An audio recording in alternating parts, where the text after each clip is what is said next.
Alloh qodir, har bir narsaga qodir degan oyatni o'qisin, shunga iymon keltirsin. Butun dunyoni yaratishga qodir bo'lgan Alloh o'zini yaratgan narsalardan arzimagan bir zarra bo'lgan odamni shahvatini yo'q qila olmasmidi? Yo'q qiladi. Faqat inson o'zi qalbidan chiqarib shuni Allohdan so'rashi kerak. Alloh uchun bu hech narsa emas.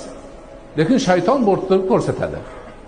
Sen o'rganib qolding, berilib qolding, bundan qutula olmaysan, qo'yaver endi, urinib ovora bo'lma, falonchi ham bo'lib, mana yana aynib ketdi deb xohlagan ig'vosini qiladi.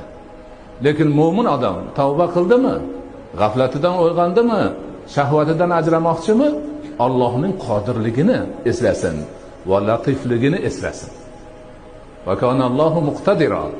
Alloh o'ta qodir zotdir. Butun dunyoni yaratgan, butun dunyoni tutib turibdi. Hamma narsa